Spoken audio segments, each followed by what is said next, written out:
Our new partner who I'm really, really excited to announce we are working with. Super, super stoked. Thank you, Angie Huberman, for this connect. It's incredible. AG1 Athletic Greens. I've been using them for a while.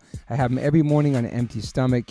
Basically take one scoop and you put it into a cup or glass or mug of 8 ounces of cold water. And this is all your greens for the day. You're absorbing 75 high-quality vitamins, minerals, whole food source superfoods, probiotics, and adaptogens.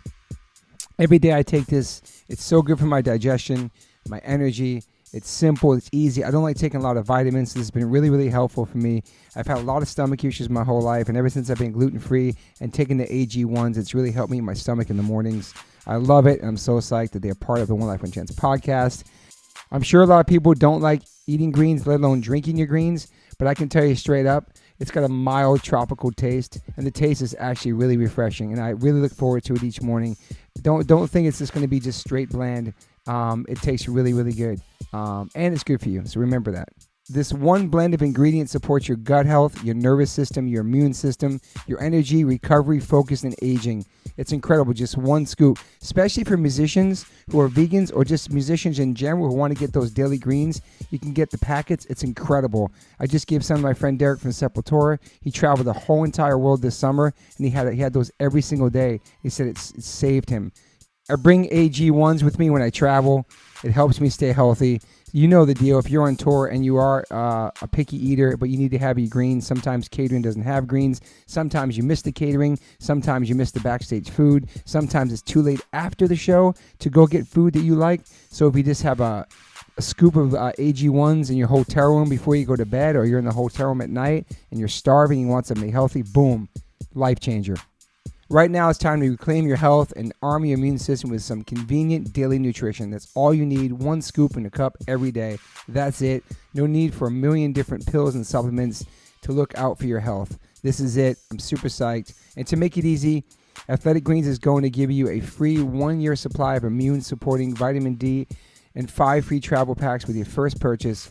All you have to do is visit athleticgreens.com/OLLC. Again, that's athleticgreens.com/OLLC to take ownership over your health and pick up the ultimate daily nutritional insurance. This is incredible. I love it. It's just basic greens. For me personally, this has changed my life tremendously. I'm not a junk food vegan. I don't eat a lot of fake meats, so I'm strictly greens. And this has been a wonderful, wonderful new addition to my life. So once again, visit athleticgreens.com/OLLC. and get 1 free year supply of immune-supporting vitamin D and 5 free travel packs with your first purchase. athleticgreens.com/OLLC. Yo, Liquid Death, thank you so much for hydrating all my guests, taking care of me and my family and my friends. Love your water, love your brand, love what you stand for, love what you give back to the community. If you want to learn more about Liquid Death and how it started, listen to episode 115 with the co-founder, owner, and creator of Liquid Death, Mike Cesario. Just a punk rock skateboarding kid from Delaware with a dream. It's an incredible story, incredible journey. So if you go liquiddeath.com/Toby, you get free shipping on any items you order from liquiddeath.com. And if you want to get water, Liquid Death water, go to amazon.com. But for merchandise and other things that's not water, go to liquiddeath.com/Toby and get free shipping. Thank you so much, Liquid Death. Death to plastic, murder your thirst, stay hydrated. You know H2O saves lives. Hang out. Check. Welcome to the One Life One Chance podcast. I'm your host, Toby Morse. Today I got my brother again next to me, Mr. Derek Green. Thank you for being here. Hi. I have to take a picture of your new short mic stand so the listeners can see what I'm putting you through right now. I know, man. This is torture. Because I had these long extended ones, but they got stripped. So I had this. But sure has been nice enough to lace me. Short, stubby one. Yeah. But it's like I can hear you. Do a mic check. I'm testing it. Okay. I tested it. Check.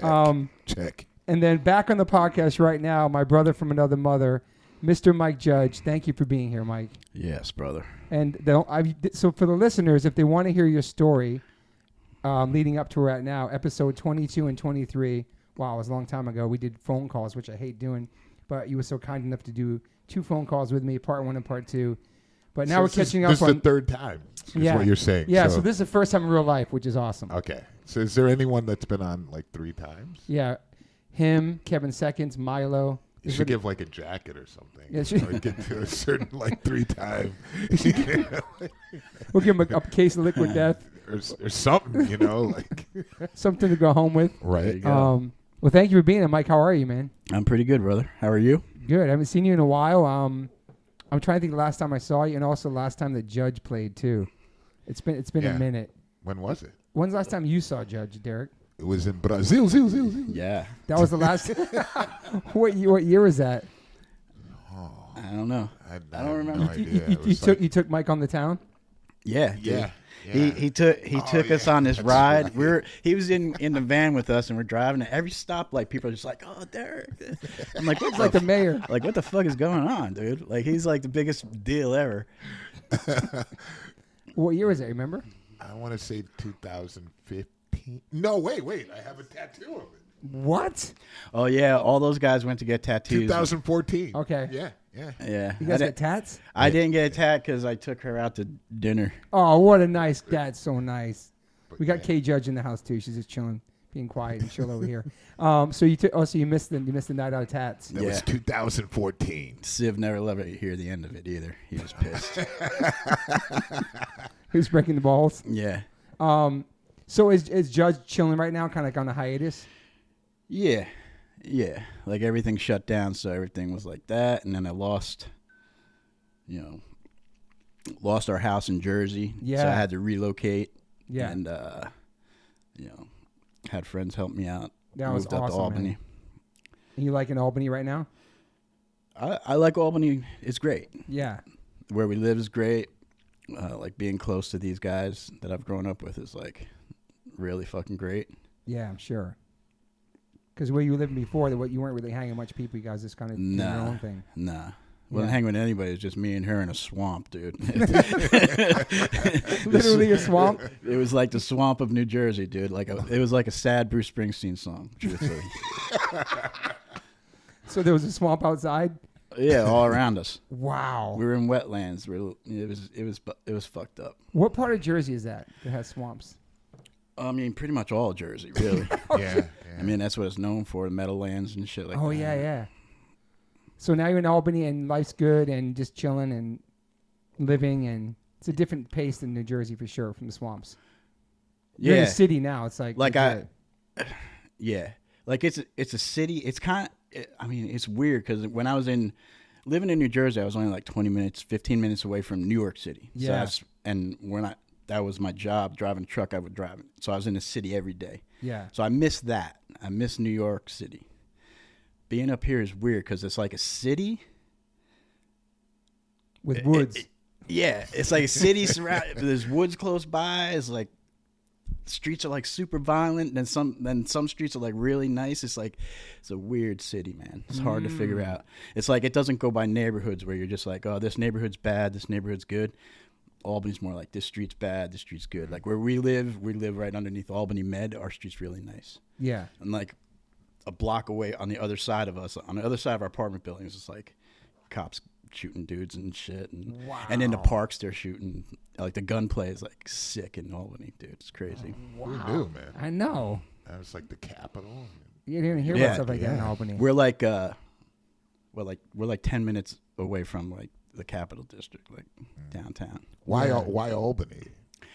I don't know, man. It's like, it seems like the cops have this thing where they just, if it's like a big crowd, they don't stop them. Mm-hmm.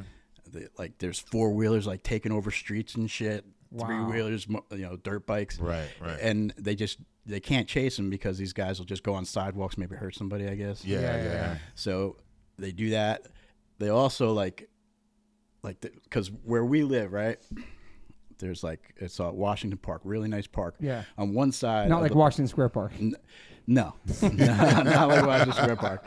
But Steve lives on one side of the park. We live on the other side of the park, and and then there's like a couple smaller parks, and like there's businesses, and like these businesses want to close down because no one will help them because everybody in the park will just storm businesses. They'll all just get together and storm a business, take whatever. It's like Wow. And looting. Yeah. Okay. Wow. So it's like it's fucked up.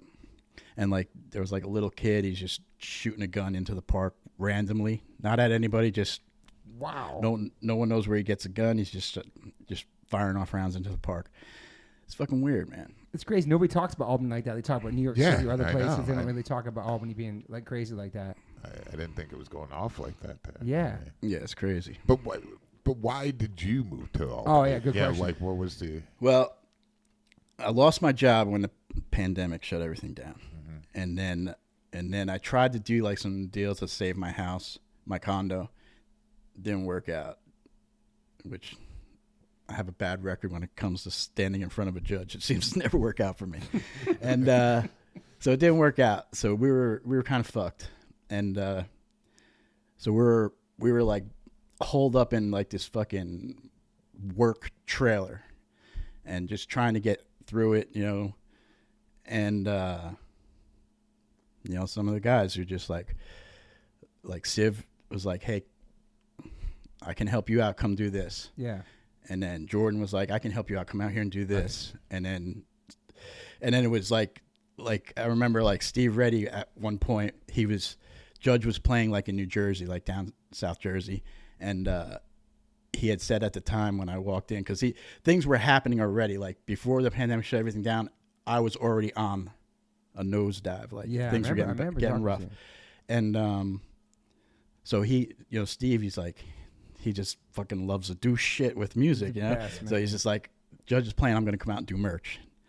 And so he's like doing merch. And when I show up, he's like, I'm standing there, I say hello to him, and he's like, so when you coming up to Albany? And we'll hook you up. And then that stuck with me because, I don't know, in my mind, I thought Albany was like, I would still have access to New York City. Yeah. And then in my head, I'm like, you know, Buffalo Sabres and all this shit. Like, I'm thinking all this shit. And the thing is, I go up there, and Buffalo's like fucking 300 miles away. Yeah, it's far, man. You know, like, the New Jersey teams are still local to me, and I'm in Albany. It's like crazy. But it was just a situation where, I mean, I've known Steve like, fuck.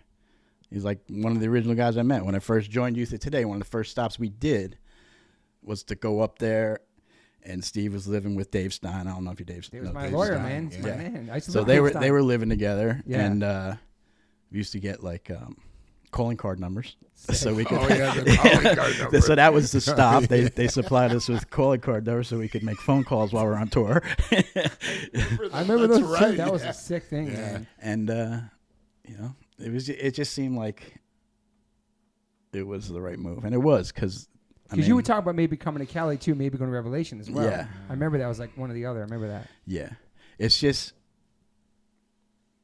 Steve and Kate are like, I don't know, they're like a different kind of people, man. They're legit. Like they legit look out for people like fan. Like you guys, they take care of people. They really live what this whole scene and music was about. They live it still. Yeah. You know what I mean? Like really Steve's cool. like a legit, Yeah. real, fucking awesome human, dude. Yeah. I think it's great, man. And it's a fun place to work, man. It's actually it's kind of cool. Like everybody there is like super fucking young, so I don't know any of these bands that we're even doing. Oh yeah, he tells me sometimes you heard this band. I'm like, you ever hear this 20,000 fucking band? items. I'm just like, I never fucking heard of this guy. Like, it's so fucking weird. But I mean, it's great. And there's so Everybody's many great. different bands that you're pushing over there. Like Yeah. from just even like Terror to like I don't know some big band. Even like what's the Clowns? ICP. ICP, Yeah. yeah. They crush merch, bro. Yeah. Oh yeah, no, that's a Dude. whole nother level. Man. They It's have a whole like different they world, have a whole man. like Their merch is great, man. They're like the only band that does up to like 5X shirts and shit. It's like sick. Like their shows must be fucking great. Oh my god, yeah. It's you different don't know than the about West. that world. I know They're about Detroit. them. Come on, man. I know. They're super You never DIY watched. too. You never watched the documentary about the Juggalos? No, I should though. I have a friend who's a juggler. I actually seen it. I just never sat down to watch it. You got a friend who's Juggalo? Really? Yeah, my friend Jake. I who was on the pod. You know just Jake going to from New say York. that too. I was like, you really? You know Jake from New York who did the pod and he books all the shows in New York, the boat shows, everything. Jake's a Juggalo? Jake? He's got a tap, Are bro. you- Yeah. Really? That actually doesn't. He's got a crazy it's not Juggalo that story, surprising. yeah. Yeah, but Some people are secret Secret society- juggalos? Secret juggalos, yeah. you need to watch Okay. Serious Stock, man, to get. Yeah. Yeah. For real. It's a whole When other world. when they made like these hockey jerseys, so we threw one on Steve. Took a picture of it. It's like it was like the most liked picture I've ever put up on Instagram. No way. Yeah, it was like Steve in a fucking ICP jersey. He's fucking great, dude. What if those dudes like they're straight hip hop too, right? Kind of hip hop metalish. They did know about hardcore and punk and shit, probably. They probably do, right? They probably do. I'm sure. I remember their beef with Eminem. That was crazy. He was destroying them one time because they're from Detroit. Oh yeah. Oh, that's right. Yeah. It's crazy. Equal used to be on 20th something street. I used to go there and visit Steve when they were in Manhattan. Yeah. It's so nuts, like how just the longevity of that label. Our first 7-inch was on Equal Vision. Oh wow. Yeah, the one Moon on the cover. That was on Equal. Yeah. That's right. Yeah. He's been in the game for so long and like dealt with all kinds of like different major labels trying to buy him, just all kinds of things. Yeah. You know what I mean? And it's still independent. Yes. Yeah, I mean, it's weird because it's all one building, but it seems to be kind of split up, like Equal Vision merch now and then the print shop. He's got merch now too as well. So, but yeah. Is it crazy if you would like be gone? You were gone for so long, like not involved in any kind of music scene, right? And then you come back and you're like, even K Judge wasn't that familiar with Judge and seeing you perform as a singer, right? And then you get thrown back into this by basically hitting up Civ out of nowhere, asking to get one of his friends on the guest list for a Sick of It All show after a million years, and then that's when kind of the reconnect happened. Yeah. And then now you're like enthralled in this music scene and learning about all these fucking bands and this whole world of music that's been thriving since you were gone. Do you know what I'm saying? Like, yeah. Is that such a different reality for you now? Like how you're living now and how like for so long you weren't. One more question, like. What were you listening to when you were off the grid? Were you listening to hardcore music? I don't think I was. Like, because like probably like what people want to know is like Mike was this biker listening to Johnny Cash and Bob Dylan and all this shit. I mean, I was listening to Bob Dylan. Okay. Yeah. But I but listen, you know what I mean? Like, yeah. I mean, I listen to like guys. I don't judge music like. This band is heavy because they sound like this, or this band is this because they sound like this. Like, to me, it's all about it's all about the words. Like, heavy comes from the fucking words, right? And so, I'll always go words first, and I don't really care what type of music is. If the words are real, then I'm into it. Yeah, I definitely noticed that with Judge for sure. Yeah, I like the songwriters. I like those type of guys. Me too. So even like Leonard Cohen, Townes Van Zandt, shit like that. Like those guys were bleeding all over the pages. Those words are written in their own blood. Mm-hmm. They were dying for it. I love that. Yeah. So like, I'll listen to like a Townes Van Zandt song. Go, that's the fucking heaviest thing I've ever heard in a long time. Mm-hmm. Even though it's just him and an acoustic guitar, it's still fucking way heavier than any fucking crunchy guitar singing about a goblin. Yeah. Right. Period. Yeah. Oh, screw those goblins. I come from the end of ice and snow. Like, that doesn't make any sense to me. It just doesn't do it for me. I know. I hear you. That's exactly how I feel too. Listening to Judge for the first time and knowing that it was very different were the lyrics that drew me to it, because I was like, wow, this person is really not afraid to really speak about something that's coming very deep inside that a lot of people weren't really doing so much. I felt like in the hardcore scene, I felt that people were writing stuff, but this seemed very real when I was hearing Judge, and angry. Like at the time there was a lot of positive stuff going on. I was like, this is cool, but I was like, I don't know. As a young kid, I wasn't that one-dimensional. There were angry moments for me, so I'd switch different styles of music. I was like, no, I'm feeling, finally, when Judge came out, I was like, yes, this is something that I can relate to, because a lot of the people in the band are straight. They're coming from a different perspective, but they're angry. It's like this is an emotion. Angry straight edge. Angry straight edge. And I was like, yes, because I was pissed off at that time because I was straight. I didn't drink or anything or smoke or do drugs, but I was surrounded by people that drove me insane. Yeah. I just came up with a new term for Judge, street edge. Yo, if you think about it, because I always say, and I say it in front of Mike, that Car Earth Crisis, we were watching Judge at this, when they came back to play, we're in the festival in Canada, and Mike Judge says, you know what? Bringing it down is like the age of quarrel for straight edge. Yeah. And that, I think that's true. There's so many similarities to that. And also, I just didn't like like a lot of people interpret straight edge as being weak. And this was something that was finally coming out. I was like, no. Finally, a point of view where it's like it's absolutely the opposite, you know, and not afraid or unapologetic, which I was like, oh, yeah, this is a strong voice that needs to be heard, a side of. I think that whole thing is, there was stuff I wanted to say. Yeah. Yeah.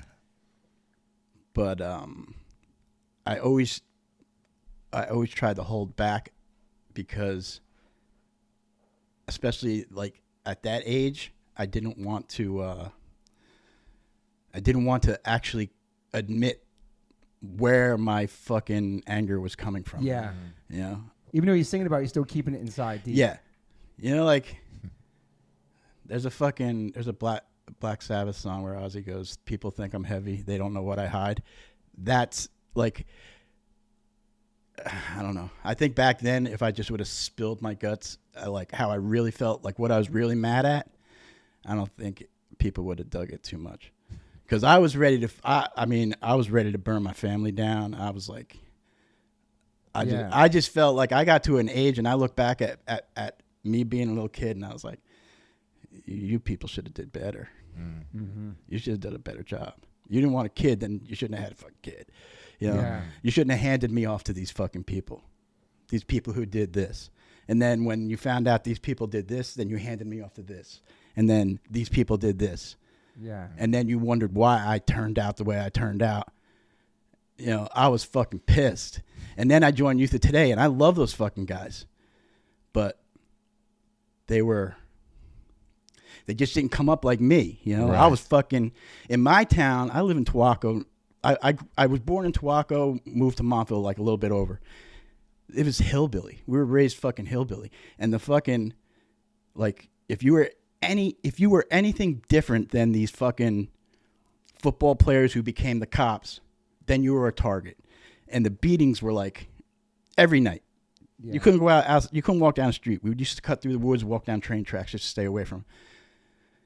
When I first I fell in love with Youth Today, and then I joined them, and I'm like, when I meet, now I'm in a van with them, I'm like, holy shit, these are a lot like the guys I fucking hate, like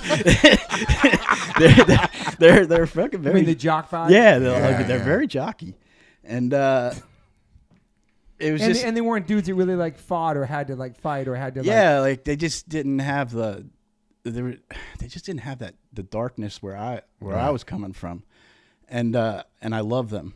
Yeah. And I love the band, and I love that whole time period, but I just needed to like say some shit. I needed to like, I had some things I wanted to say, and I just had to.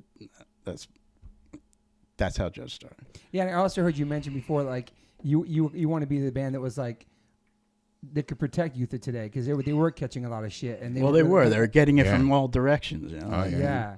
And you could be like a harder straight edge band that could stand up and say things and do things and represent straight edge in a different way. Yeah. You know what I mean? Like, and coming from a different place. Because they came from a totally different place, Connecticut. Do you know what I mean? Yeah. Connecticut and upstate and shit. Yeah. But I mean, it was just like a weird time where like Youth of Today was like such a positive thing, and people didn't like him for it. It made zero fucking sense. But you also love 7 Seconds, who were super posy. Yeah, I love 7 Seconds because of those fucking words, man. Yeah, those words. And I was like, man, I wish this guy was my friend. like where are these type of people? Like, how'd I get stuck here? Because a lot of their songs had similar beats, but every song had a different message, man. 7 Seconds, yeah. Like they were like talking about stuff way beyond what people weren't talking about. Yeah. You know what I mean? Like deep shit. Like family, fathers, everything. Like yeah. Even New Wind, all those records, you know. New Wind is like that's the fucking record right I there. know. Wow. That's a perfect album. It's like the Justice for All though when it came out.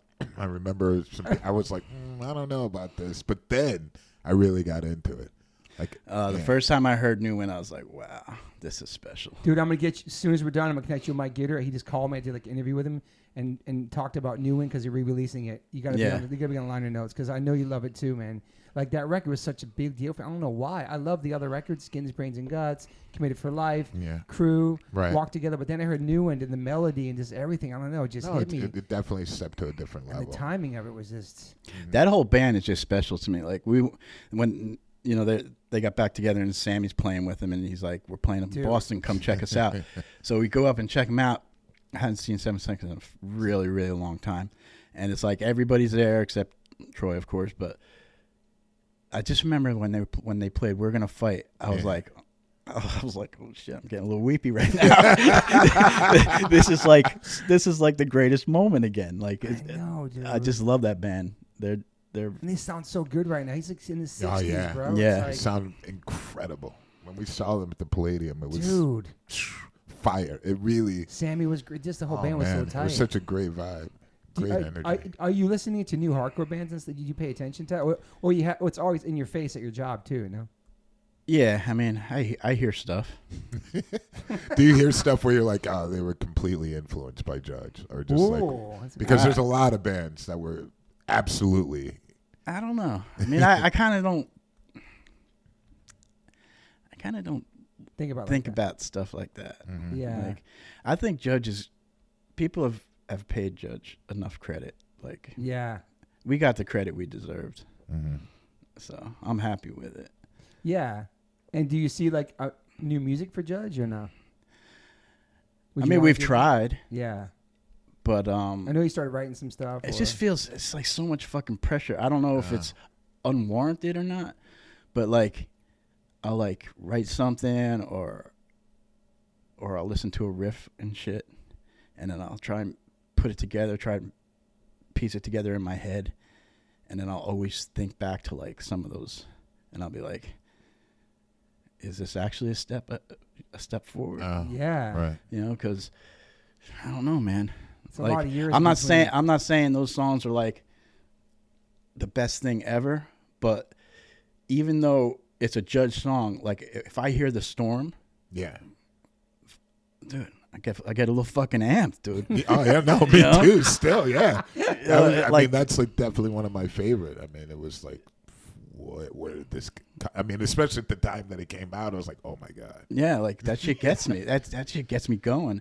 And then when I hear when we start trying to put together new stuff, I'm like, how come I'm not feeling that? Yeah, you don't want to force it either. Yes, exactly. Yeah. And I'll admit there are a lot of motherfuckers out there who like doubting and shit, and they've gotten to me, like they're in my head, and I know those cocksuckers would love for me to do something stupid, you know. So fuck, you know, like it's hard, man.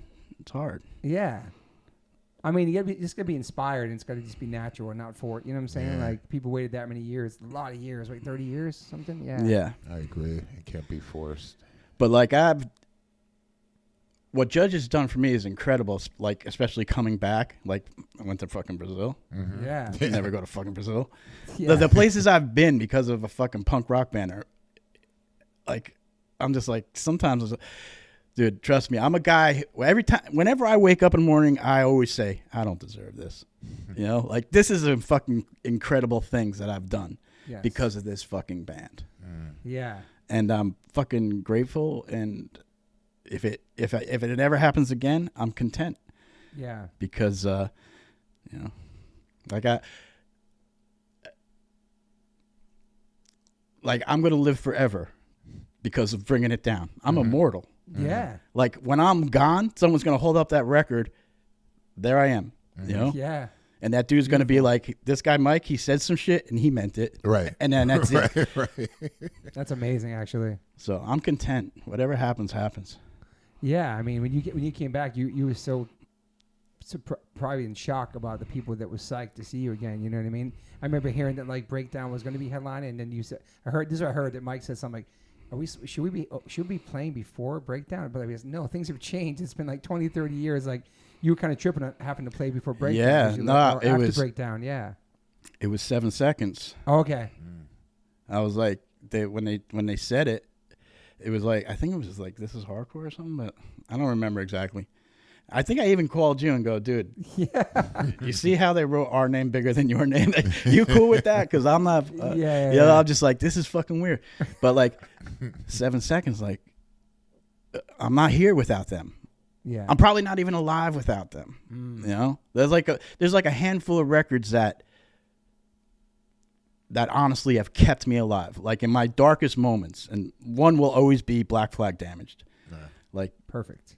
I fucking, in my deepest, darkest moments, the second side of Damaged, I was just like, at least someone else is feeling this, you know, like. Yeah. And 7 seconds, another one, like, I was like, it's not all as bad as this, obviously, because this guy is saying this. And all of a sudden we come back, and I don't know what I had pictured in my head, but I didn't picture in my head that like that first Black and Blue Bowl would sell out and shit. Yeah. And that we would headline it, and it would still sell out, and then add another night, and the same shit would happen. I never thought that. I don't think we ever did a show that big ever. You know, if you think about where the last show actually was and where it was, right? The last Judge show. Yeah, I don't remember where it was. It was in Florida, right? It was Tampa. Yeah, it was Florida. Yeah. Wow. It was like people fighting in the crowd, and there was fights, and it was bad. Damn. It was rough. So from that last show, how many people do you think? A couple hundred? Are we going to include that fucking Nazi skinhead gang that showed up? Because then there were a couple hundred. Okay. Or if we're going to talk about the regular crowd, there's probably like, I don't know, 50 or something. So from that to B&B Bowl, it's like 1,000 people all singing. Dude. Yeah. That's crazy. Yeah. Man. But I was like, I don't know if I can. And I did the same thing with the Cro-Mags. When we played with the Cro-Mags and they billed us over them. And I was like, this band's awesome, dude. I can't fucking do this. Yeah. But I don't know. Roger talked to me about that kind of shit. And he set me straight. He did? Yeah. He was like, hey, man, if it's your time, take it and run with it, dude. We're all benefiting. Yeah. Right. So. It's good for everybody. It was good for the scene, good for all the bands, you know? Yeah, so the last time you saw Judge before Brazil was probably so long ago, right, for you too, Derek? Yeah, it was probably like Cleveland. I'm sure they had great shows in Cleveland, though. Yeah, I mean, it was like... Cleveland was great. It was always like loving it, you know. I was so stoked. I mean, it had a huge influence, as you know. I don't know if you mentioned Integrity. Like, that was like... Yeah. Oh, you can mention them.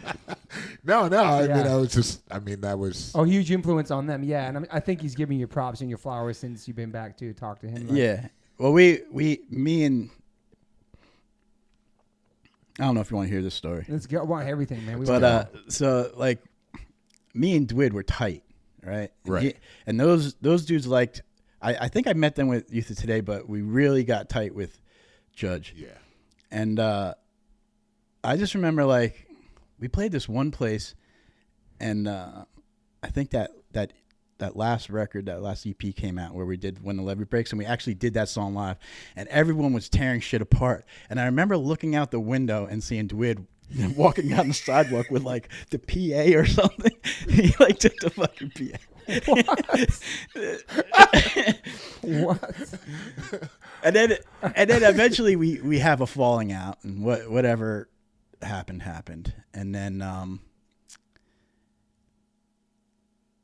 that's, you know, we get back together and we play like Mexico or something. Oh wow! And Integrity's on the bill with us, so I'm like, holy shit, I haven't seen Dwid in like I don't know how long. I don't know what's gonna be like.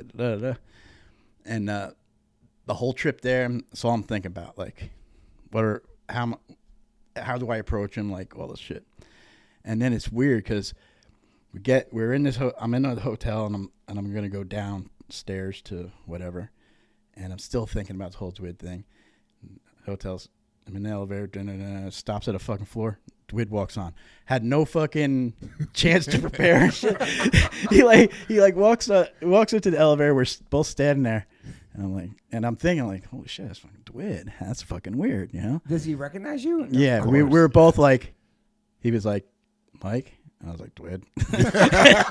And then it was over, you know, like, oh, that's cool. we all fucking, it was just a whole bunch of like anxiety-ridden shit for nothing. For no reason. You know, because, I mean, how old were we? We were tearing shit up, like doing stupid shit, all of us, so fuck it. It's crazy, though. I mean, he was heavily influenced, you know, like it was really, I think he would write you letters. Oh, right? yeah. Yeah, because He called me, we would like talk on the phone, talk shit, you know? Yeah. Damn. Like, Yeah, I we were remember. tight. Yeah. Like what, we were tight. 80s? Yeah, I like growing up with It was them, I like would see this 89, all the 90. time. Yeah. Was Integrity around back then? When they start? That was like, I remember exactly, like mid 80s. Oh wow, I didn't realize that. Yeah. Okay. But it weren't really playing too many shows. yeah. But it was like mid 80s, probably a little bit later, actually, like 87. And they came to New York and played with Judge? Or was that mostly play with him over I there? I think I've only played with them when we go to Cleveland. Yeah, because they weren't like touring or anything, but it was just like, you know, I remember he was writing letters, and then just like he was fascinated with the fact that you were a truck driver, and he was like, oh yeah, and then he just started like internalizing, like, yeah, like really getting the darkness of the lyrics and everything, Yeah. and just really, and then like with Judge, there was like elements of like metal or like Yeah. rock, which was really cool. Like this crossover was like, oh, okay, this is getting even heavier, and that was a big influence on the band. And I just remember watching him, just like, oh man, you know, his lyrics, you know, changing up, and I was like, dude, you never drove a truck, you know? I was like, no. And I loved it. I mean, I will, you know, old friend, but it was just, it's funny, you know, looking back now, and I was like, wow, it was a massive influence, you know, for him, you know, in a good way. Yeah. Because he was just so like blown away. Like, I think he could really relate to being like isolated, being an outsider, you know, that feeling. Yeah. I mean, there's a lot of misconceptions probably, not misconceptions, maybe stories, urban legends about Mike Judge. Yes. So yes. you were a truck driver? Yeah. Okay. You did have a Harley? Yeah. Okay. Because these are all things that we couldn't confirm back in there. It was like, No internet. Yeah, it was like no internet. It was like, yeah, he's a truck driver and he's living in this like isolated area. He's in a bike club. He's all he's this in a stuff. gang. Yeah. Yes, Yeah. yes. So like there was no internet then to search any truth of that. So if you heard crazy stories about yourself, you're like, what? Yeah. Yeah. I've heard some whack stories. But do you don't the stories are like crazy ones? Maybe Mike did this and Mike did that. Do you let those ride because it's like, fuck it, it's a crazy cool story, or you're like, that really didn't happen? Do you want to let people know it didn't happen, or you don't care about it? The one that I cleared up because it was probably going to get me hurt was I don't know, somehow, some way, there was a rumor that I was like I was in the Hells Angels, I was living in Germany because I killed a cop. Oh my God! Wow. And That's fucking gnarly. and Purcell told me that when like Shelter went to fucking like wherever Somewhere in Europe. Yeah, I think maybe like Umia or something where like Refused is from. Yeah. Like Dennis from Refused started to chant in whatever language, and then Purcell was like, "What are you guys chanting?" Because the whole crowd was chanting it with him, and they were chanting "Free Mike Judge" because they thought I was in jail, and that's why I wasn't around. Which never I happened. wish there's footage of that show. Oh my God! So that rumor was happening, right? And Roger at the time had gone to down to Florida to go to Motorcycle school. Yep. So he comes back up to New York, and he calls me, and he's like, dude, what places do you know who are hiring fixing motorcycles? I go, I know some places here in Jersey. He's like, oh, I thought you were on 3rd Street. So I went to 3rd Street looking for you. Wow. And I was like, no, man, I'm not on 3rd Street. I'm in the fucking Bronx with a whole different crew. For the listeners, the HA, that's their block on 3rd Street in Lower East Side, the HA block. Yeah, so that's their block. You don't walk up that block. They have their own fireworks. I walked up that block with Ezek, and these dudes like, let's walk up the block. I'm like, you guys are crazy. But that's their block, so that's legit. that block is great, dude. That block, Is it still there, you think? No, Okay. they're in Brooklyn now. Okay. But yeah, so Roger was looking for me before he called me, before he got my number. He thought I would be at the clubhouse on 3rd Street. So Yeah. he went there, and then those guys were like, no, that dude, when they mentioned, then they fucking say like the name, they find out that over in the Bronx with these other guys. Okay. And they And know so- you as your real name, right? Your government name. That's your name. No, was? no, Okay. we all had fucking, Okay. but they fucking get a hold of us over in the Bronx. I'm like, what are you doing? And I'm like, what? I'm like, no, that's just a fucking stupid rumor, dude. I'm not like, because they thought I was actually trying, like, acting like I was like with them and shit. It's like, so I had to clear that, and that all stemmed from that fucking Hardcore rumor. Yeah. Jeez. But dude, a funny story about that block when I was younger, when I first started hanging out in New York, was we were on Avenue C, right? Yep. Really late at night. All this shit happened. Like this girl got stabbed in the club. Then the kids from the neighborhood came and they started shooting in the club. Everything was fucking messy. And at that point, you just didn't go down to Avenue C. It just wasn't. Means crazy. Yeah, you don't go down there. We did a show there. I don't know why. Ask Mark Ryan. He did it. But Shout out to Mark Ryan, yeah, Super Touch. so we played. I think it was called the Sin Club or something like that. And so we're all doing shit, and then it's time to split. It's like real early. I mean, yeah, real early in the morning, super late, like 3:30, 4 o'clock in the morning. And I'm supposed to meet like the guys like from Cross Alarm, Keith Burkhart and shit. They got a van. They're over on Norfolk Street. So I'm like, fuck, I gotta go. I'm gonna cut through the park instead of like walk. They said, don't cut through the park. But I was like, I got to get there. I got to get back to Jersey. So I cut through the park. These guys come out, like these, whatever they are. I don't know what the fuck they are. They jump out of like off the path from behind trees and bushes and shit. And they're fucking chasing me. I'm like, holy shit. So I go, I got to get to fucking Pyramid. Maybe people are hanging out. So I'm fucking trucking the Pyramid. The only ones there was, I don't know if she was still around. Her name was Hattie. Okay. She was like a drag queen from. Okay. And so I'm running. So she's like, what's going on, doll? What's going on? I go, these guys in the park are going to get me. He's like, get behind me, doll. Like that. Oh, and then Ray B sticks his head out and he's like, yo, B, what's going on? There's schism? I'm like, this guy's in the park going to get me. And he's like, can't do it here, man. There's nobody here. It's just me. I'm like, what do I do? Like, I don't know what to do. He's like, run up 3rd Street. So I ran up fucking 3rd Street. I'm like, I don't know what happens if they fucking like go up to another street and cut me off and shit. I'm all thinking all this shit. And when I get to the HA block, there's a guy standing out there. He's like watching the street. And he's like, what are you doing? I go, this guy's chasing me from the park. He's like, okay, stay here for a second. We got guys on the roof. Wow. And they fucking, I stood there for that, and the guys on the roof like do something with a fucking walkie-talkie or something. Like, nah, nobody's coming. I was like, damn, dude, HA is like sick with it. Wow. Fucking look out. Like, I got snipers on the And roof. you're some random kid running by, too. That's fucking. Yeah. Wow. Yeah. So they never got you. Nah, I made it down to fucking Norfolk. Wound up crashing at Apartment X because Keith didn't wait, but that's whatever. Was that a straight edge place, Apartment X? No. Okay. That's another urban legend. That's an urban legend then. Apartment X was not straight edge. Not straight edge. Apartment Ecstasy. It was like, let's just say Crazy Eddie lived at Apartment X. Damn. You know Crazy Eddie, right? I know the name, yeah. Yeah, it's dust. Okay. Everyone was dusted. So. Okay. That's aimed Sherman Hemsley, Angel Dust, you know. Okay. Oh, yeah. Crazy. Okay. Yeah. I know the name. It's not just an electronics store, brother. Yeah.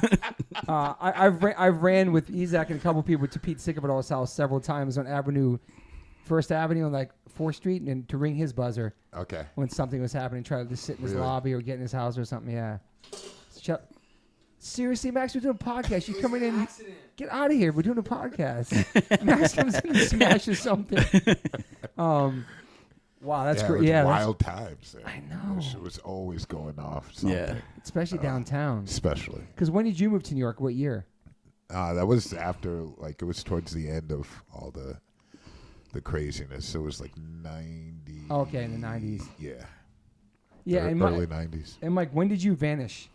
Like, what year was that? 92, I think. Oh, wow. Yeah, he was already gone. Damn. Yeah. And no contact with anybody, really? No. None. Nobody in the scene? No. I mean, there was this, I had a friend who was younger, who kept going to shows. He like when I first started going, like from the like I remember he worked at a arcade. Okay. And it was where the bus stop was that I would take to get to the city before I could drive. And so he would be in the arcade. So I knew him from there, and he was getting into like metal and stuff. And then I remember when the first Judge Red, the first EP, Near Crew, I had like a cassette, like a rough mix of it. And I came home, and he had like when I seen him, he was like, "Hey, you into Megadeth?" And I was like, "You want to hear cool shit?" You know? So I gave him this rough mix, you know, and so ever since then he was like super into it. And so I took him to all his first shows and shit, and he went to a lot of those early Judge shows. So he continued. Yeah. And so he kept going, and so he was the only one who I would see in town, and he'd give me like these reports and shit. Like, but other than that, like throughout the whole time, you were pretty much. Yeah. Wow. Okay. Pretty much like I knew shit that was going on. I just didn't know it in detail. I would just get it from him, but I didn't talk to anyone. Like when I split, I was like so disheartened by like everything that happened on that from Tampa and shit. Like I was just bummed. Then it got really violent after you left too in the late 80s, early 90s. When you moved there. Yeah. Shit was crazy, bro, at the shows. Off. Guns and knives and fucking everything, man. It's ridiculous. So you were getting you knew what was going on. You're like, perfect timing, I'm out of here. I just fucking really hated those white power dudes. I fucking and the amount of them that showed up, I was like, and there was like this thing where like these smaller scenes would be like, well, obviously Mike Judge isn't that tough because the Nazis are still here. Oh well, there's 50 of them, dude. Yeah, you know, where are you guys? You know, like New York wasn't always fucking.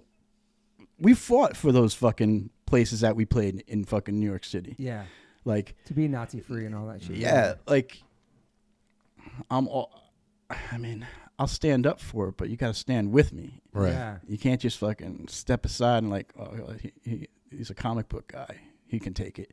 Yeah. Like no, dude. It doesn't work that way. So I was bummed out, and I told Purcell, I was like, hey, I'll call you when I'm ready, but I don't think I'm into this anymore. Yeah.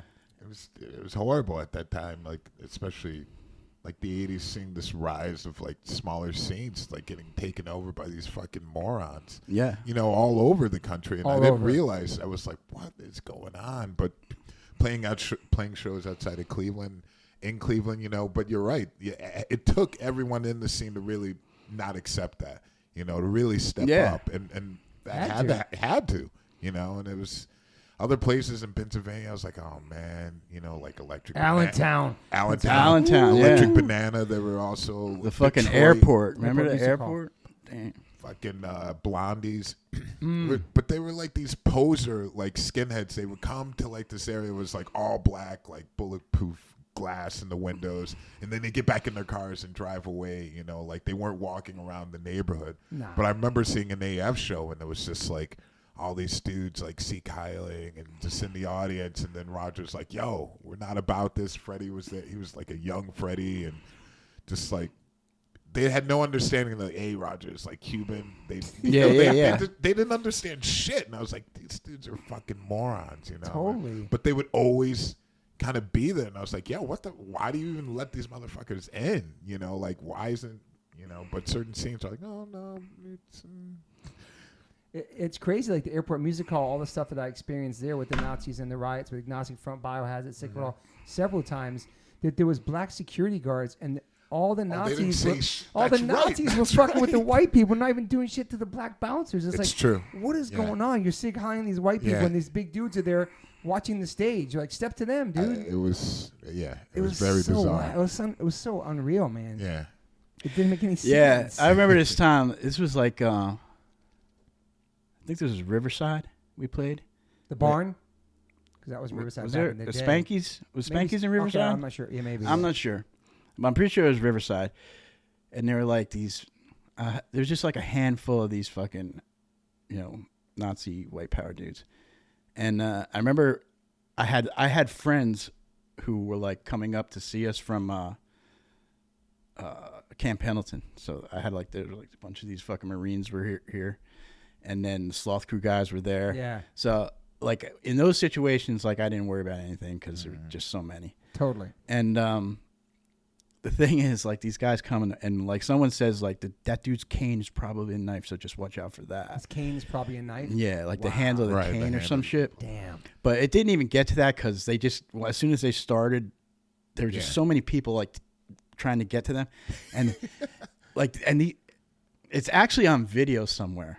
It's actually on video. I think the Sloth Crew guys, they used to do this it's kind of like a Jackass type show. It was called The Runs. Okay. So they taped this, and so you can see the one dude he's like kind of like curled up against the wall because he doesn't want any more, and the fucking bouncer is this big fucking black bouncer is like pushing all the kids away who are trying to get to this guy.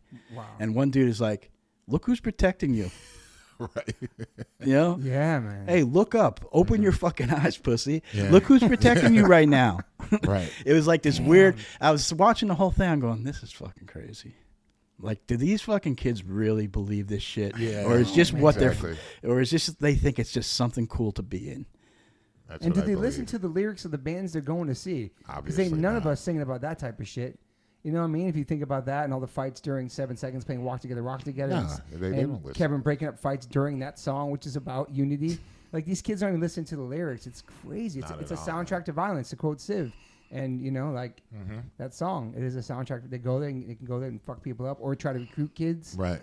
I mean, I remember seeing like real like white power dudes for like a few times, but not really at shows. Like only in Europe, like going there. There was like one time walking in like Finland or somewhere in Scandinavia.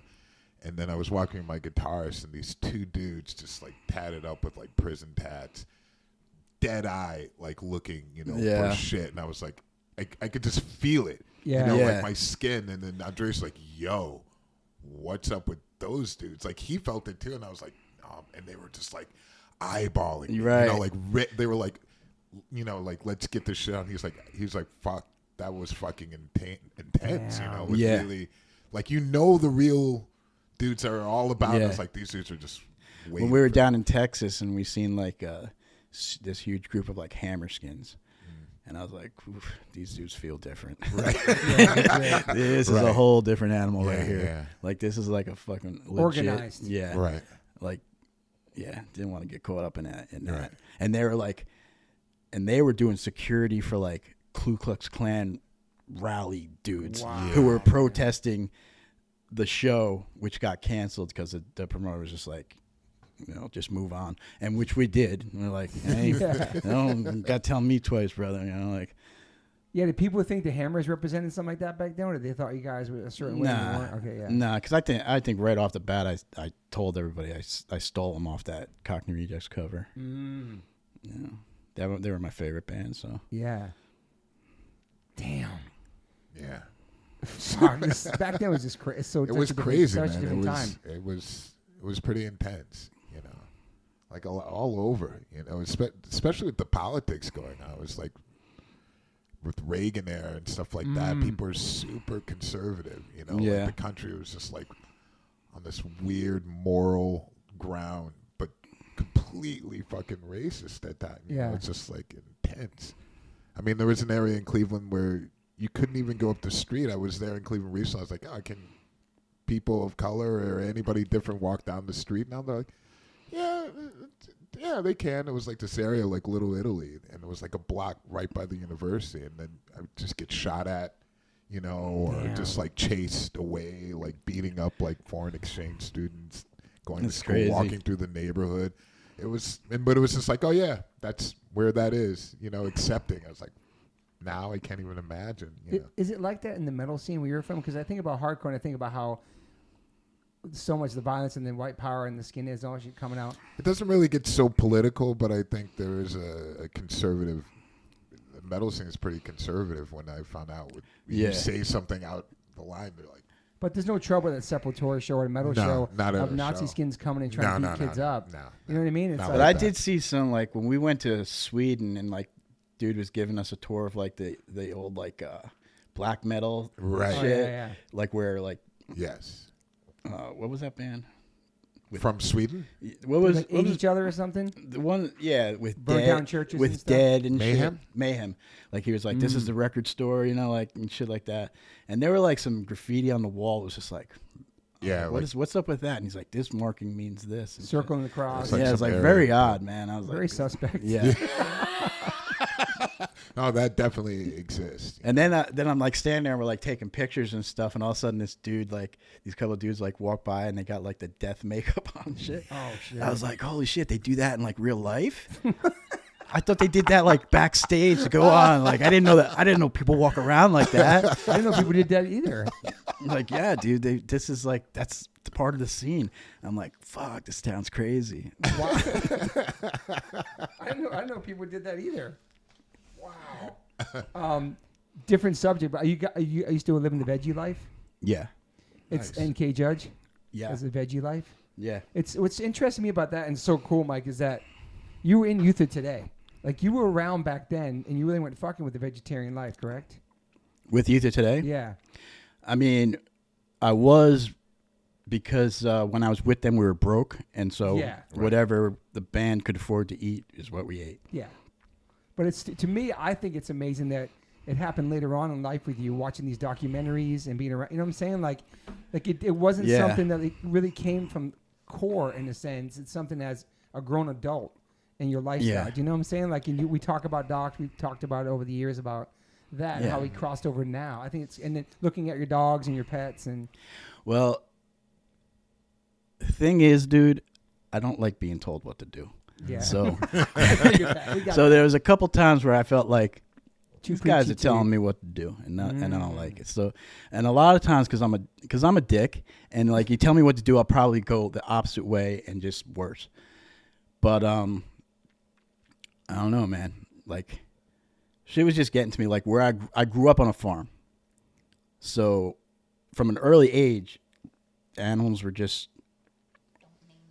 Yeah, my dad would always say, I'd see like some thing. I was like, oh wow. And he's like, don't give it a name. It's not gonna be here long, you know. Oh, yeah. And so I grew up like that, and in my area, we grew up like that, and I just really never like equated it.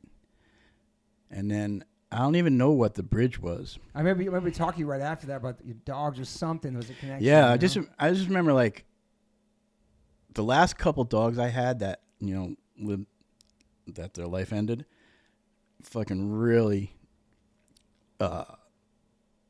did something to me. Like, especially we had this Rottweiler, and I fucking loved him so much. Like, I really, really fucking loved him.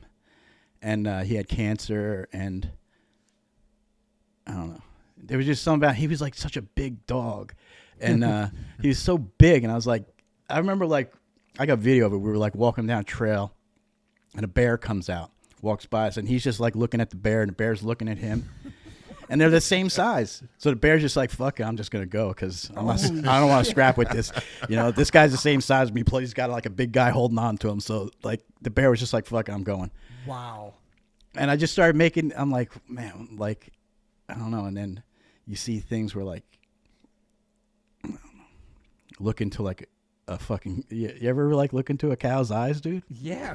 They fucking look at you and they're like, yeah. And, you know, if you just look into their eyes, you can see, man, like they're scared, dude. Yeah. Yeah, man. They're fucking scared. And I just couldn't do it anymore. And, so almost being back then, being preachy was almost like a turnoff to you. Like, fuck. I just don't like just don't tell me what to do, man. Yeah. Don't give me ultimatums. I don't like it. If you want to talk to me, I'll fucking hash things out with you, and we'll come to a fucking common ground where we can both live. But just don't fucking tell me what to do. Yeah. Don't like it. So it was a total turnoff. Did the opposite. That's what I'm saying. We talk about all the time, like people that try to like lead by example, or they're super pushy about veganism, or don't eat meat, or judge people from it. Turns people off. Yeah, it totally kills the entire movement, I think. I mean, everybody has their own approach to it, but like, Right. But yeah, I think it's incredible. I think people have to find it on their own. Yeah, I think so too. It is a big fucking, it's a big change. It is. No, because absolutely. it's just this. The society isn't built like that. They're trying to like force other shit on you. Yeah. And I've come to a point in my life where I just don't trust anybody. I don't trust commercials I see. I don't trust it all. I think they're all fucking full of shit. And I love that I'm up here with like guys like Steve Reddy and shit who I can talk to, and there's no judging going on. It's just we just figure shit out. Yeah. So yeah, you made a decision a couple years ago, right, to like stop eating animals. I don't remember. It's been a while. Yeah. And it was at that moment with your dog, or even like watching one of those docs. I remember talking to you about it too. I don't know what it was, which one? What the I don't remember what it was. Health or something, or I don't know. There's been a bunch of them. Changers, or usually you would like say something and I'd check it out or something. Yeah. I seen one video with like a cow playing with a ball. I was like, holy shit. Like, God damn, the cow's chasing after a ball. Come on, man. It's crazy how it is, and people don't really do that when they have. I'm a pet lover. I love dogs. I'm a dog mom, and then they're eating like hamburger that night or shit. Nobody really puts it together. Yeah, I think it's important at a young age that kids should be involved in having that connection with animals. Go to a farm. You know, I grew up in the Midwest, and it was always at a farm, and my dad grew up in the South. But I think it's important when you have an understanding of, you know, the life of an animal and to be close to them and in nature. You know, it's something that should be mandatory for kids to really. I mean, it's only a positive thing. You know, it really is. You know? Yeah, you just got to figure out a way to do it where they don't get desensitized. Because I was around it as a little kid. And it was normal for you. I just learned that this is the way. This is what happens in life. This is part of it. And trust me, dude, there should have been some learning moments for me, but there weren't, because like I said, when I lived in Tawako, so it's hillbilly, and like right next, it's all Montville Township, but it's split up in Tawako, Montville, Pine Brook, and so Pine Brook, Montville was like farms, fields of corn, wheat. Tawako, hillbilly, not many people working there. And then Pine Brook was like people from the city, because we're only 20 minutes away from the city, would wind up moving there. Yeah. So like, I remember when I was, I don't even know what grade, just like a little fucking kid, and the class was having like show and tell, right? And this girl brings in her pet rabbit. Like, when it came to me, I was like, we would eat that. I mean, my family would eat that. You got that as a pet? That's fucking weird. Yeah. Because my father would fucking eat that. Damn, fuck Bugs Bunny.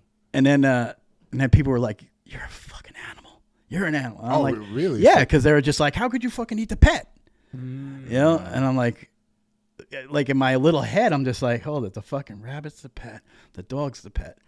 But this guy eats the rabbit, but you don't eat the dog. Like, I was just like, nothing makes any fucking sense to me. Yeah. So you just gotta. Kids should fucking know, but there's got to be a way to do it without desensitizing them. Because I didn't fucking know. Yeah.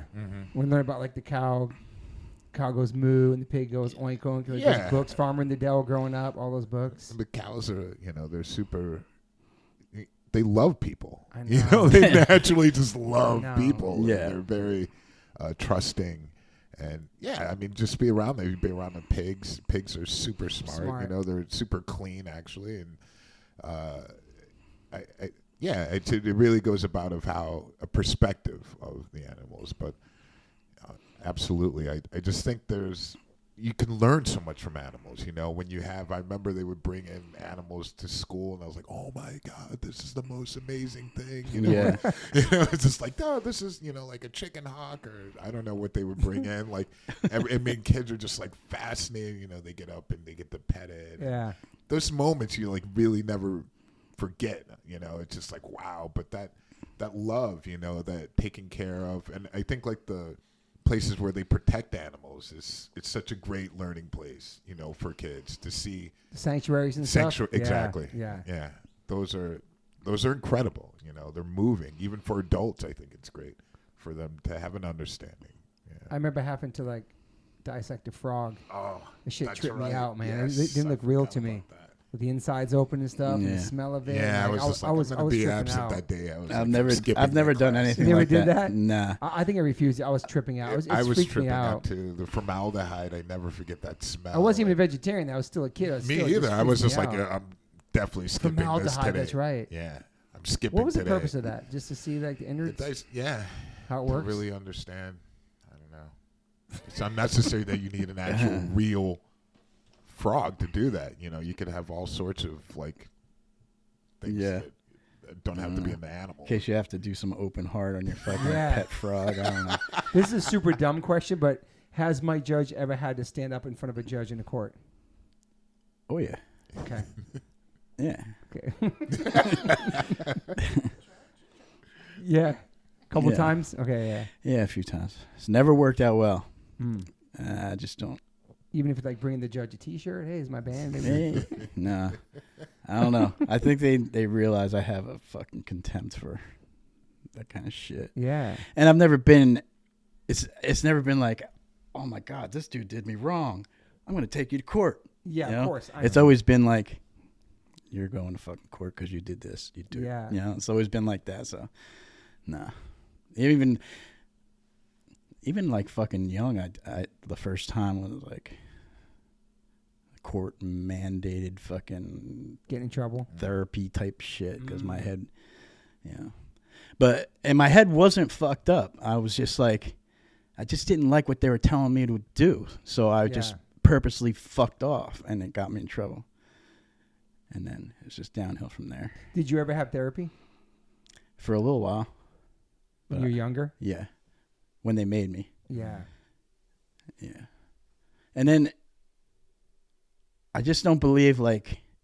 And I've said this before, and it got me in trouble. So I don't know if I should say it.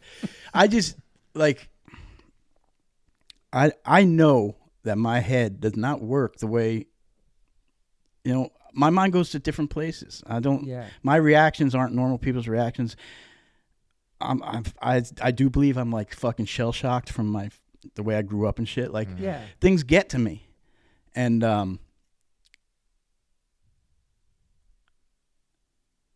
I just don't believe that if I told somebody, and they'd be like, "Well, we can fix you with this drug." Yeah. I don't want to take that drug. I want to figure out how to work with my own shit. Like I just want to. I get in trouble for that because that shit has saved people. It has to be. Right. So, and I'm off whatever. Whatever works for everybody. I'm just like I'm a do what you want, just don't do it to me type of guy. Mm-hmm. So if Yeah. it works for you, go for it, brother. Whatever gets you to tomorrow, do it. Yeah. I just don't want to. I don't know. I just don't want to change. I want to own my scars and shit. Like Yeah. I just want to. Right, You know what I'm yeah. saying? I can't explain it. I mean, she's tired of hearing some of the shit I say, and she's tired of the way I react to shit Yeah. because it's not. Some of the things aren't fucking normal. How do you think you get it out of your system then? If you're not making music right now, you're working. Like, is there something you do to get that out of you? Probably dump it on her. It's just like, Hey, judge, therapist. yeah. If you're not talking to somebody, because therapy, I just started doing therapy. It's totally new for me. I'm enjoying just talking about shit that I don't talk about. It's a total stranger, but you were forced into doing therapy, so you probably you hate being told what to do in the first place, so you had to do that mandatory, right? So like, you probably was totally just like, I ain't saying shit. Do you know what I'm saying? Like, Yeah. is there a way that you get stuff out or stress out besides putting it on K-Judge that you feel like you get it out of your system?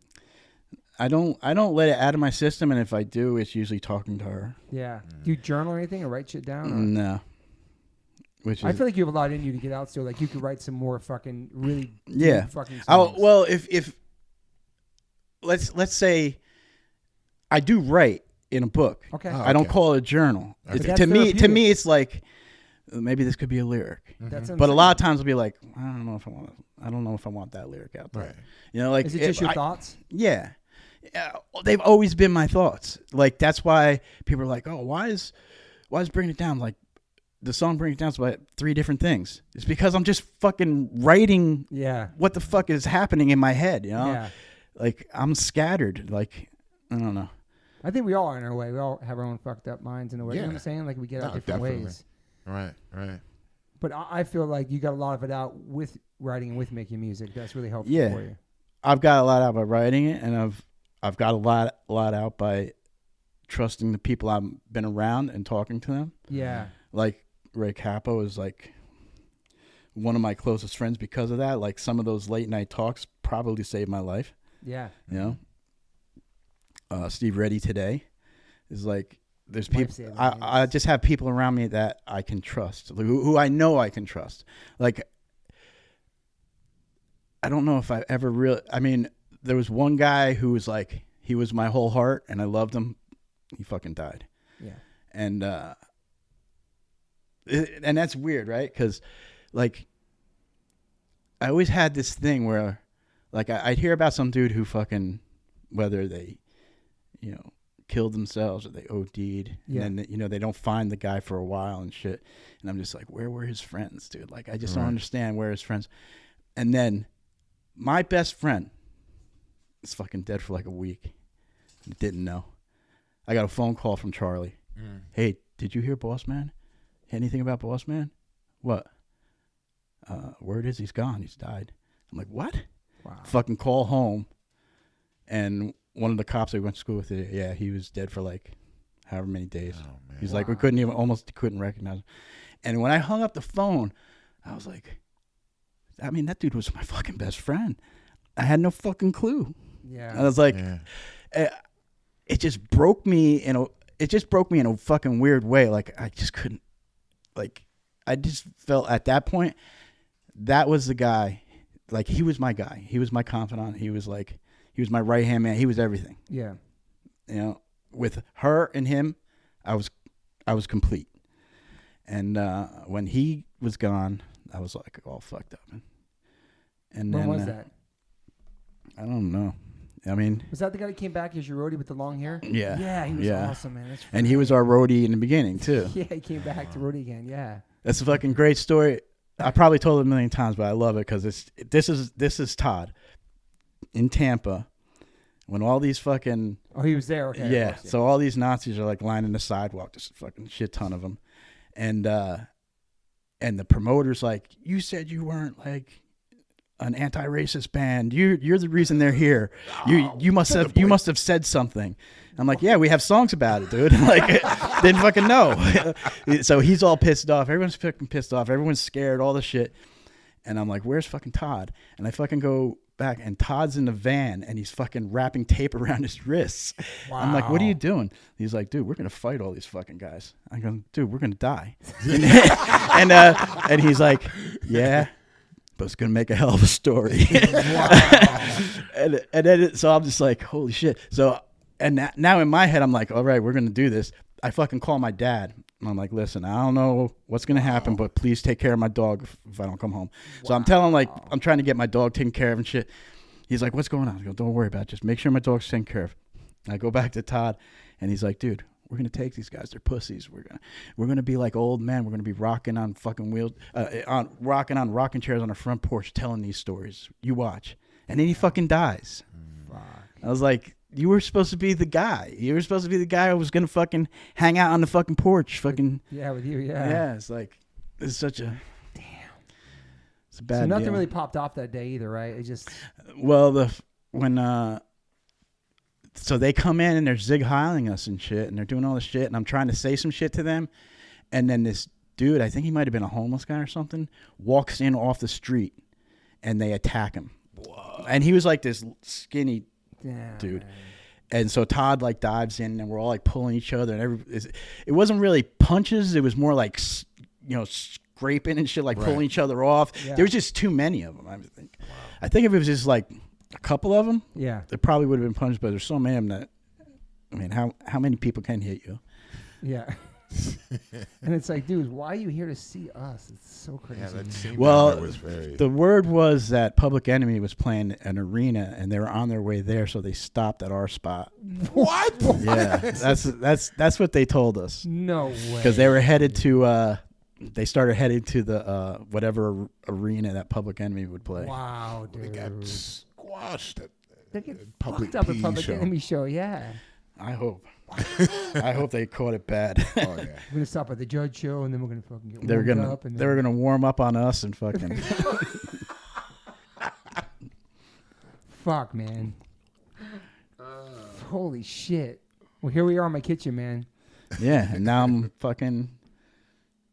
in LA in your kitchen. Yeah, and it's so crazy because I didn't get to know you till after you came back. Obviously, I doubt I met you back then because I moved to New York in '88. But I heard the stories, you know what I mean? And then finally meeting you and stuff, becoming so close with you. It's been awesome, man, to have you back and just have you guys in my life. It's awesome, man. Because H2O came and you were gone and all that. You know what I mean? Like, yeah. When I met you, I was like, this. I fucking liked you right off the bat because you're like this positive dude and shit, and I envy that because I'm not that, you know. And you know, like you're PMA, I'm more fucked at birth. You know what I'm saying? And FAB. So I'm like, I always looked up. I look up to that. I would love to be like that, just not built that way.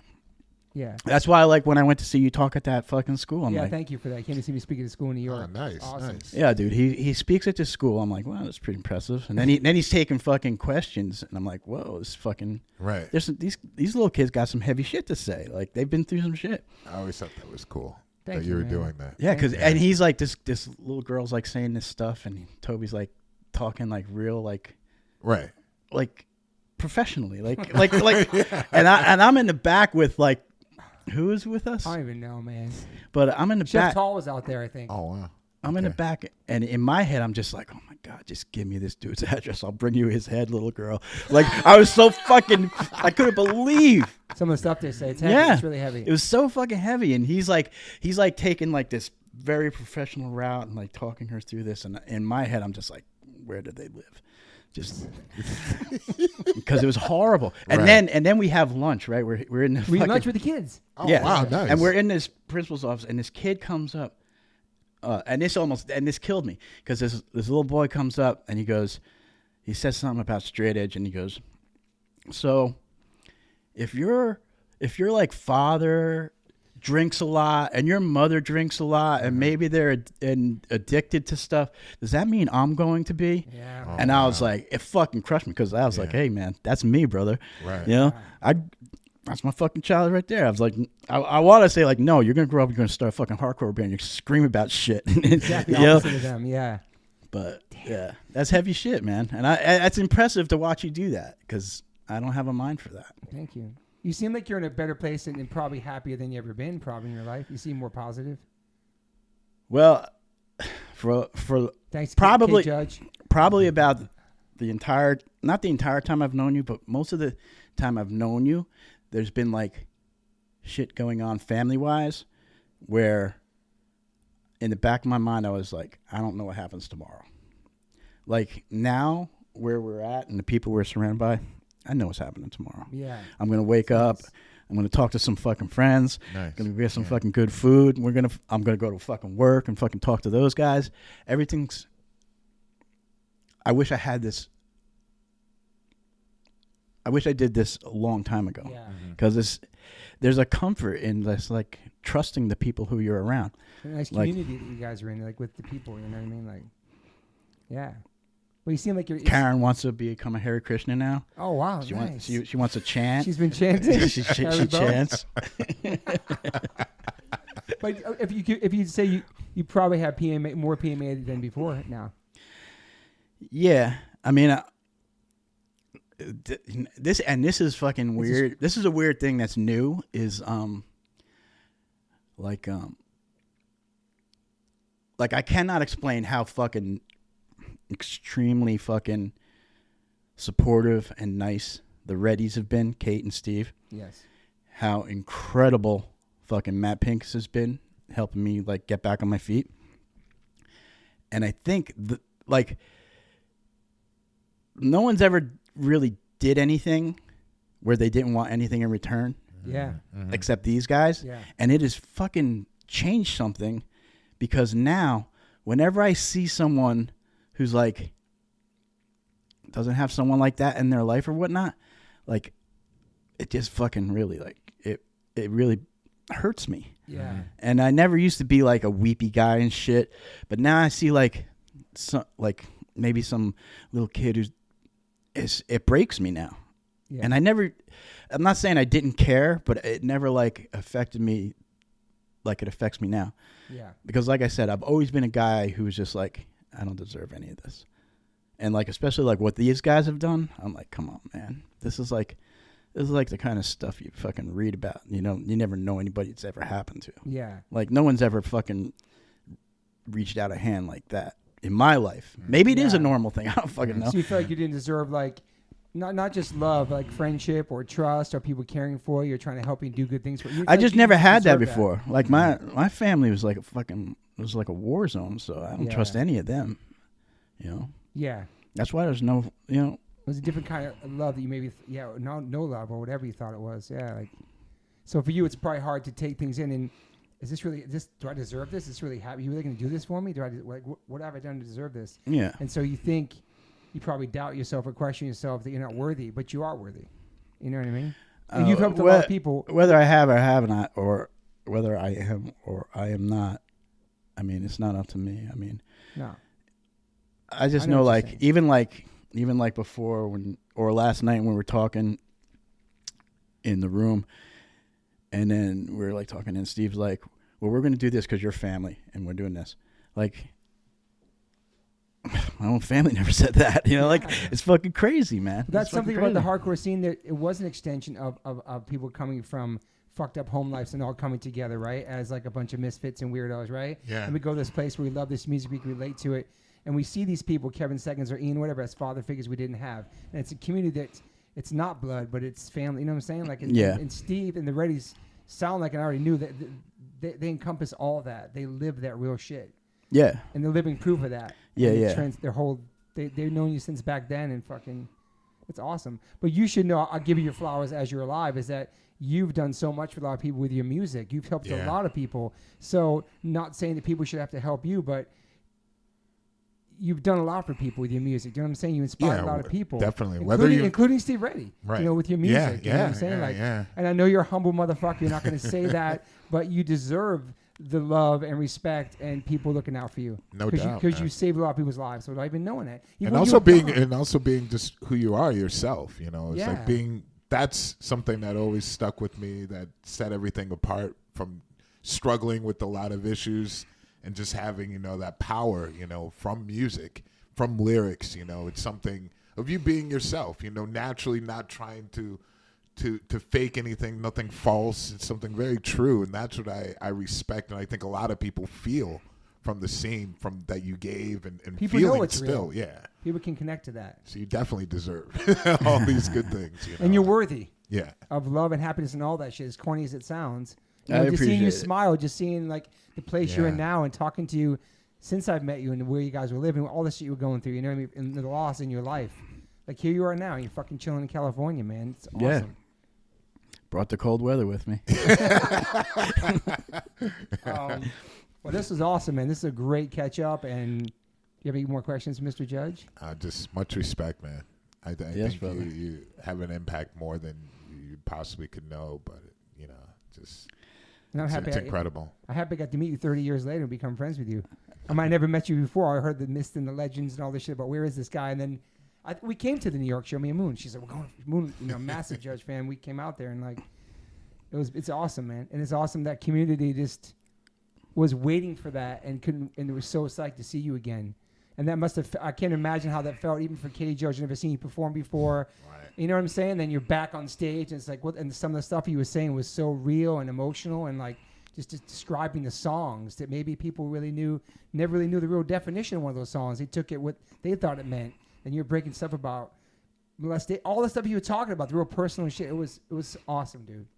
So whatever happens with Judge in the future, like you said, you feel full and content. Like you came back, you felt the love, you know the impact, and you're in a good place now. And if there's new music, there is. You play another show, there is. But it's awesome, man. I appreciate it. It's all love, brother. man. I'm trying to make you get emo as fuck right now, bro. It ain't gonna happen. Flowers, it ain't happening, brother. But I love you and I appreciate you. I love you too, brother. I appreciate it. I appreciate it. Let me check my notes, make sure I got everything in there with the K Judges. No, I'm good. I'm good. Any daily rituals or anything you do? Besides my coffee? Yeah. coffee. How many coffees a day? I have. Well, because I'm on vacation, I've been out here. Seems like everybody is just like, hey, you want to grab a cup of coffee to Best catch coffee up? spot. But Some coffee. I make my favorite cup of coffee at home. What is it? It's James Coffee Shop Blend, Okay. Yeah, shout out to Dave Okay. Kennedy. and He's gonna be so excited. it's with an AeroPress, Okay. and I'm kind of crazy with it. 250 grams of water Okay. at 203 degrees Excellent. for Excellent. a minute and 45 seconds.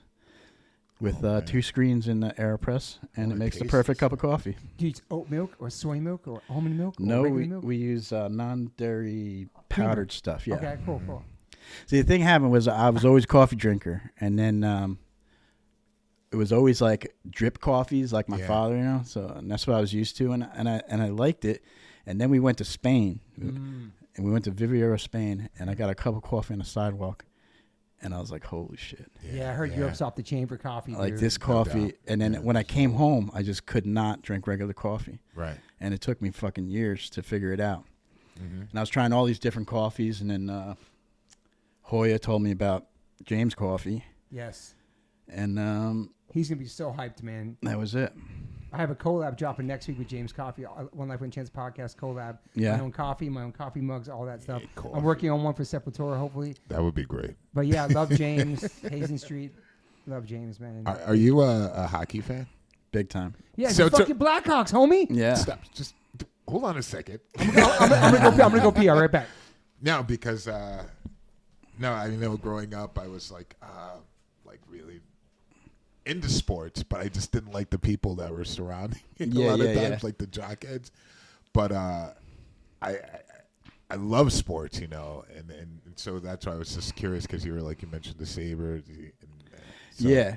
I my thing with the Sabres is because used to be this player, Matthew Barnaby, who became a Hawk. Okay. And So that's your team, the Blackhawks. Blackhawks, yeah. Right. Yeah. Because back in high school, I was friends with a girl who moved from Chicago, and her older brother really liked the Islanders. So Okay. he's from Chicago, but he liked the Islanders, and he had all this Blackhawk shit. And so I seen his jersey, like his hockey sweater, and it just looked really fucking cool. Yeah. And so he would tell me about, because his dad had season tickets, he would tell me all these stories, and then I fell in love with this player, Bob Probert, who was like the tough guy. Right, right. And that was it. And then I fucking loved him. And so Matthew Barnaby was a Buffalo Sabre who was like I guess you would call him like a agitator. Mm-hmm. He's the one who got them to fight. Yeah, yeah. They used to call him Jaws because he'd had like a chrome mouthpiece and shit. So when he'd smile, it was just. I was just like, at the moment, I was like, I'm gonna move up to Albany. I'm gonna do all this cool shit, because I was just like trying to get psyched about Albany. Right. Because I mean, come on, it's Albany, dude. Shout out to Albany. Yeah, I mean, Albany's great, but I was just like, at the time, I was like, I got to figure out so I'm gonna go to Sabres games, and then I'm gonna go to, when I'm in Buffalo, I'm gonna go see Mark from Zero Tolerance. He's been hitting me up and shit. Yeah, and then I go up there and I find out that these places are like fucking 6 hours away and shit. Yeah. I'm like, where the fuck am I right now? But you weren't a sports guy growing up, really, though. Nah, That was later on in life. I hate sports. Nah. 7 seconds. Yeah, I don't really like. I don't know. There's something about hockey. Just they don't seem jocks. They don't seem jockey to me. Mm-hmm. At least when I was like super into it, like years ago. Yeah. It was different. The team was different years ago. Yeah. I mean, they sucked for so long until they got good. My wife was so happy that Mike Judge loved Blackhawks from Chicago. Yeah. So they're always talking about Blackhawks. Yeah, I'm like a freak, man. For some reason, I loved the Bruins. I was just like a huge Boston Bruins. Boston That was like Bruins one of the fan. first books I ever got in school. When they're trying to teach you how to like have a library card, and you got to take out I took out like a Bobby Orr book. I was Yeah. like, reading that shit. Bobby Orr. Yeah. I mean, there's so many legends that played on that team. Yeah. But hockey, geez. That was my first live sport ever in my life. Really? I used to go to all the games of Moon. Every time I go, like, the Blackhawks would beat the LA Kings. It'd be a it was fight. like fanatical because also it's the same time that the U.S. did the most impossible feat of beating the Russians. And it was just like, Yeah. people like, oh my God. dog. Yeah. Like, this is unbelievable. Like, this wasn't supposed to happen. I mean, it's one of the most tearful. I remember people were just like losing their mind. It was such the underdog story, you know. And I was like, I love this sport. Yeah, I was just like, I like underdog better. Yeah, come on, man. Hey, what is the what's the sport that you've been going to? I see you had a big crowd. LAFC, and I brought Derek recently too. Was that LA soccer? Team. Yeah. So that's my new thing. Shout out to LAFC. Dan Smith's been going, and he invited me to go. And there's this whole section called 3252. It's like live drums. It's a whole crew. Be Real from Cypress plays drums, and it's a whole section where it's just they play songs the whole time. And I'm watching that more than the game. But it's a whole bunch of hardcore kids. Like the main dude had a One Life One Chance tat. I got to meet all of them. I went over to the stands. They put me on a jumbo screen. They had me like mic'd up. And I was like, yo, I'm bringing Derek and put him on blast. So we brought Derek. He got his own jersey with your number on the back. We put him on the screen. It's like it's such a cool community of people, and you don't realize how many people from punk and hardcore are involved in all kinds of things. And so the whole crew is just like awesome, and we go, and it's like this great energy. It's like great, it's like a punk show. Yeah. So I've been going to that. Thank you, Dan Smith, and took Derek out there. Yeah, it's amazing. It's cool, right? Yeah, it's a cool vibe. It did look cool. I just didn't know what it was. It's our team. I kind of thought it was soccer, but I didn't know. And we just won everything at the end. It was like championship, and it's they're building this team. You know, it's the second team in LA. So it's crazy because I was living in Brazil, and that whole football or soccer culture is, you know, in their blood. And it's cool to see how it's changed here. How it's something huge, super massive here. Shout out to Shavo from System of a Down, who we got to meet. He's always there. Yeah. So everlasting. Everybody comes through in this section we all hang out in. It's like all groups of people and different musicians, and it's great. It's so cool. It's a yeah. lot of fun. It was really fun to watch. So I never thought I would see you at like a sporting event. Me either. I know Moon has drugged you to like a Blackhawk game. Yeah. I brought Moon once too. She there's just a lot of energy. There's a lot of things happening. But yeah, I'm not a sports guy. I couldn't name one team member, nothing or anything. I don't know anything about it. Come on, just one. I don't know. Anyway, it's fun to go there and just see it. But live baseball, no disrespect, really was super boring for me. I went to the Dodgers game before. It wasn't my thing. I know, I hear you. It's a lot of time and chill, but man. Hockey's so intense and so fast. It's awesome. That's great. Live wrestling's fun, and soccer, yeah. That's all you fuck with is hockey? Hockey, UFC. Okay. And then cup racing. What is it? Winston Cup. No, it's not Winston. What is it now? What is that? NASCAR. Oh, is it NASCAR? Okay. Yeah. Nobody watches golf in here? I have watched it's hard, man. It's relaxing though. Yeah, I mean it's been on when I've been doing other things, but my bucket list is a live NBA basketball game. I've never been to one. So much fun. Man. Okay, I want to go. This is my bucket list for this year. If anybody's listening, it's incredible. I know a lot of the people, Lakers are big fans of the pod. They're listening now. Yeah, we'll get you there. That's my goal for this year, a basketball game. Yeah. So nothing on the horizon for Judge right now. It's just chill hiatus. Everybody's doing their things. I know Charlie plays with GB, and everybody's all over the place, and so yeah. There are some things I don't know if I'm supposed to say. Okay, but there might be. So there's a couple shows might be coming. Right. I think you guys announced one. Maybe you did, maybe not. But something this year to be a Judge show. Yeah. Okay. All right. Yes. So new music. If it happens, it happens. We're gonna do a West Coast thing with somebody else. Yes. This year. Yeah. Okay. Sick. Okay. Late. Excellent. Awesome. That's great news. Yeah. Okay. Yep. So look out for that, people listening, and if there's ever a new Judge record, great. If not, great. You know what I mean? Yeah. And what? But I do love the fact that you don't want to force it and keep it organic. Yeah. But also, I feel like you shouldn't. It's hard for me to say, but you don't even think about 30 year that record. Like this is Mike Judge now. Like it's never going to be what that sounds like. Do you know what I'm saying? Whatever your influences are now and how you sound, that's how it's going to be. You can't go. You're not a time machine. You can't go back in time and make the same record. Yeah, I know. I know. That's the pressure. I know that's the mental on you. But I also like where I work. I like walk into the bathroom and fucking Steve will be cranking fucking forget this time and shit. You know, it's like it's hard to avoid it. He's so core. He's so fucking core. Shout out to Steve Reddy, man. Yeah, Steve Reddy. He'll fucking he listens when he's on the dock for shipping and shit. He'll be like listening and be like Youth of Today, Judge, Wings, It's like so fucking weird, dude. I love You that. know what's even better than that? He's Grateful Dead. He's super into the Grateful Dead, so it'll be like Wow. some weird Grateful Dead song and then like an SSD song. You're just Right. like, where? Yeah, you got the weirdest playlist in the world, dude. Yo, you know what says a lot about all you guys is that he still fucks with your music and he knows you. Yeah, You work together. Dude, Yeah. He's still a fan and he still that's so cool. Yeah. And that says a lot about you guys too. yeah, and he's like, he'll like come into the room, and go, listen, I got an idea for this. And we're like, no, we ain't doing that. He's great though, you know? He's It's aging fun. backwards too. He's like Benjamin Buttons. He's just Looks having a. exactly the same, Really? dude. Yeah, looks so Wow. good. Yeah. Haven't seen that I in mean, he years. just wants, like, and I understand what he says, like. So we have this group of guys, right? And a lot of us has changed in different ways. Sometimes we don't see eye to eye on different things, but I think because of what we did and the time we did it, that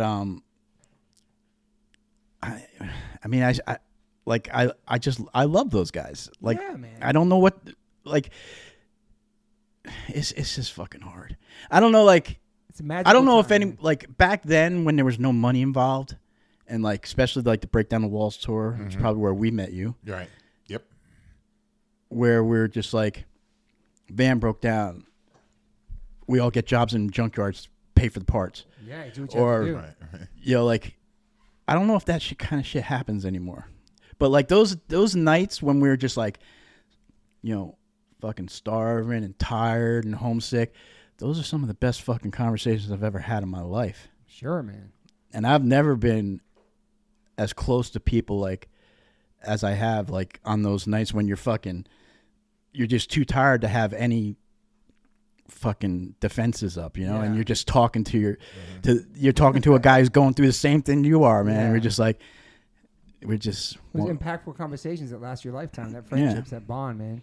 So whenever I see those guys, I see them, but I also see them back then. Is that- yeah, yeah, And yeah. I'm just like, you're always going to be like my guys. Yeah. There's nothing I can do about it. No, I met them at a time when I needed them. it's awesome. man. And so, This is excellent. This is Yeah. this is probably my favorite convo I have with you out of all three. This is awesome, Mike. Thanks for being here, man. no problem, brother. This is I great. appreciate it. Really, really fun, man. Yeah. Well, thanks for listening, everybody, and you can check out. You're not really on social media that much, right? I mean, I do a lot of watching more than posting, Right. Yeah. but We don't really fuck with your DMs or comments or anything like that, or reads. Like, do you respond to their messages or? I do. Sometimes they're just unreasonable requests. Yeah. Like, and I don't want to hurt anybody's feelings or something, you know. Yeah. But like people ask weird shit, and you're just like, And do you care about negative comments or respond to that kind of shit or give a fuck about internet trolling and shit? I mean, I do care, but I don't respond because Yeah. I Ain't worth I it. learned the hard way in the beginning. Like, I remember Sammy having told us, like, listen, this is gonna happen, and just don't pay attention to what anybody says. Stay off of social media. And I seen it. Yeah. You know, there are fucking people who hate it, and there's people who used to be my friends who are just whatever, turn their backs on me out here. Yeah. You know, so I just don't pay any attention to it. I like it. People in my life are in my life, and the people who aren't, I don't care. Yeah. Just doesn't matter to me anymore. And you lived off the grid for such a long time. Living off the internet should not be hard for you. No. Do you know what I mean? Yeah. All right, Mike. I'm just chilling with Stella right now. Chilling with Stella Yeah. here. KJ, thanks for being here. Derek, D-Block, this is awesome. Great Time to get time. some food, everybody. Great combo. We out. Peace.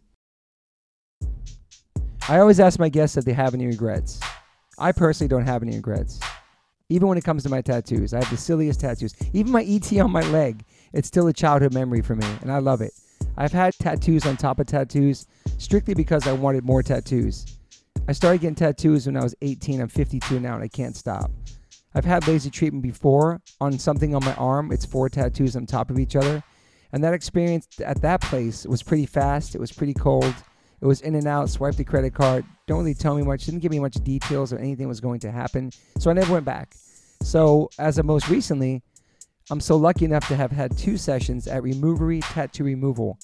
My tattoo on my arm that looks like a big black blob is now super light. I've had 2 sessions. I have a long road ahead of me. None of this stuff happens overnight. You cannot take a tattoo off in one sitting. You have to be patient, and it's painful. They ice you up.